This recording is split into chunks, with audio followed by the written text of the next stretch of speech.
Hi, my name is Jeff Hewitt, General Manager here at Brian Cullen Motors, and today we are talking about the 2026 Suburban Premier.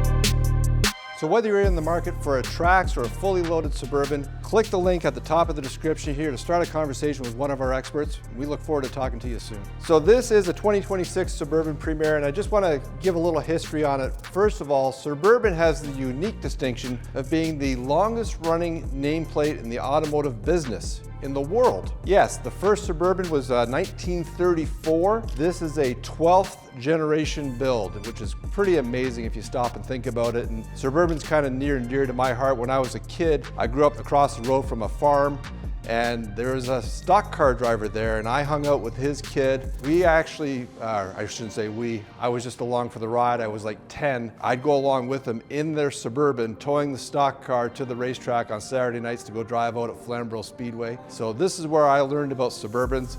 That was a Gen 7 vehicle. Had dual fuel tanks and the whole bit, so they've come a long way from where they started. But this beautiful Premier, this is really turned into quite the family truckster. A lot of luxury built into this. So let's go through some of it and we'll figure out if it's right for you, okay? So Suburban comes in 6 trim levels in 2026. This is the Premier, which is sort of the second from the top. So there's LS, LT, RST, Z71. This is the Premier, and of course above that you have High Country, which is the top trim level. This is really kind of a neat combination, I think, at Premier because, of course, yes, once again, it's black, and it comes from Texas, where they build big, beautiful SUVs. Really, this is probably 70–75% of them are going to be black. But with the Premier, you get the chrome added to it. So if you compare this to, say, the RST or even the High Country or the Z71, there's a lot less chrome on it. This is big, bold, and beautiful. So we've got this really great chrome grille, plus the chrome lower valance. And you're going to notice that you have bright, where in a lot of other vehicles you have black. So bright mirror caps, bright 22-inch wheels. That's all sort of typical Premier. And you know, being an old chrome guy, I kind of like it. So this is the Premier nose. We did put the black bow tie, the gold bow tie is standard. We do like the black bow tie when we tying it all together with the black vehicle. Underneath the hood, this is where this vehicle I think is very special because we have equipped it with a 3-liter Duramax diesel. So let's open up the hood and talk about that. So under the hood here, we have the 3-liter Duramax diesel that makes 305 horsepower and an absolutely outstanding 495 pound-feet of torque. Add to that it's incredibly efficient. This gets in that sort of small SUV car range of kind of fuel mileage. If we just zip around to the window decal here, and I'll look real quick, it averages 10.7 liters per 100 kilometers in a more than full-size SUV. This is a big behemoth. Remember, this is 15 inches longer than a Yukon. So here we have a full 7-rider, lots of cargo space. Oh, and by the way, you can tow 7,800 pounds on top of that with this 3-liter diesel that gets great fuel efficiency, makes terrific power, really excellent people mover. Let's go around the back and see why we made this thing so long. Okay, so here we are kind of at the business end of the Suburban because no one gets a Suburban unless they're interested in what's happening back here. So of course, behind this closed-out panel here, that is where your 2-inch receiver hitch is, 7-pin wire harness, all that is hidden behind this panel here. So when you do go to tow, there's a couple clips underneath here. You take off this rear cover, you've got your tow setup there. But realistically, why you're buying a Suburban is because of this. When you get this kind of cargo space, oh, by the way, in a 7-passenger configuration with all the seats in play. So we have lots of room for luggage. You could have, I don't know, probably 4 sets of golf clubs in here. Whatever you need luggage-wise, plus occupying all the seats, it's spectacular. Now, if you need more luggage room, which is hard to believe, of course, these are power folding rear seats. 70-30 split, so you can fold down one side and or the other. So now you have a 4-passenger with a magnificent amount of room. This is huge. So this is why we used to tow a race car with it, because the owner actually, he put up a partition between the 2nd row and the 3rd row, took out the 3rd row, and that's where all the spare parts for the race car went. But this is the kind of space that you can get when you fold the seats down. Then, if you need any more, let's say you're bringing home lumber, you can fold down the middle row as well.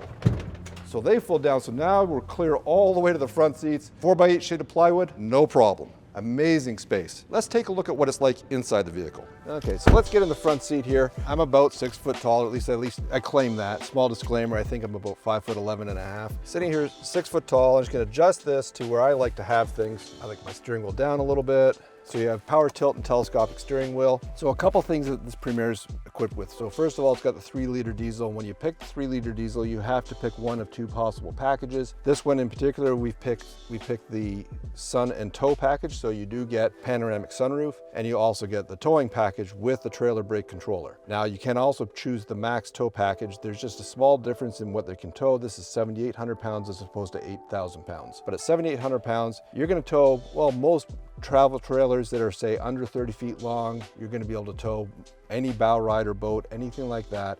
You're going to be able to put off the back and put a family inside here and go down the road quite happily to the cottage. Let's just fire up here so we can take a look at the displays and see what all this looks like. You have this really large infotainment center, and this is where you're going to control much of the vehicle's functions, your vehicle settings here.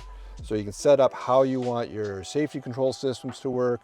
If you're going to do things like have teen driver, for example, you want to set up the controls for somebody driving the vehicle that maybe you don't want to give full rein to. Let's put it that way. So in the settings section, you have settings for your connections, vehicles, notifications, apps.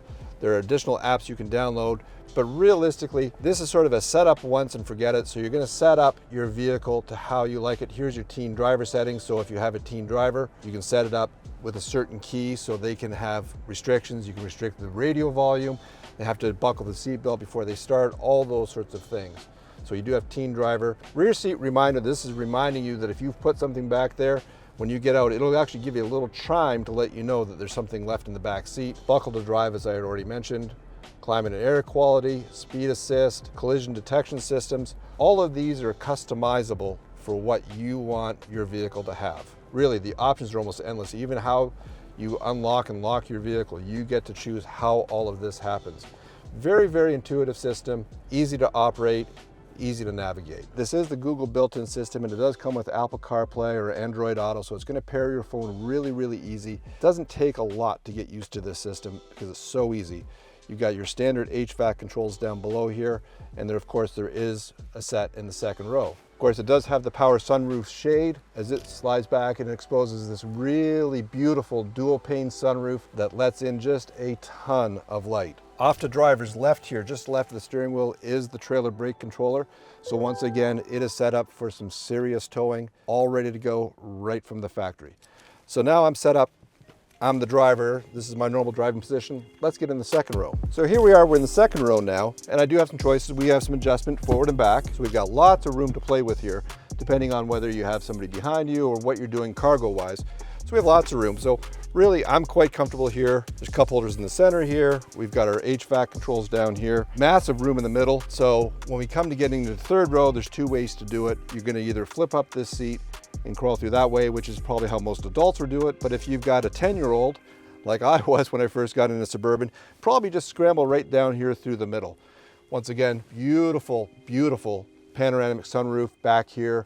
Really gives you that open air feeling. Why don't we try the third row? So getting in the third row is pretty easy. All we do is we just pull this lever twice, and we have a ton of space to climb up in. So once again, I'm about 6 foot, really lots of room. Back here, once again, we still have cup holders. We've got some ventilation. We have lots of room, and you can see like I'm stretched out here. I have a ton of space. It does fit 3 back here. So the seating arrangement is 2 up front, 2 in the middle, 3 across the back for 7 rider, plus you still have all your cargo space. What a great vehicle. 2026 Suburban. Now, I remember I said at the beginning, this comes from Texas, where they build big, beautiful SUVs. Well, the Suburban, the Tahoe, and Escalade are all built in the same plant in Texas. So they could roll off the same line, and so there's a lot of similarities. That's to be figured out. So we've got Suburban here, which is the long chassis, 7 rider, lots of room. And the beauty of this build, coming in at about 112,000 Canadian, that's tens of thousands of dollars less than Escalade.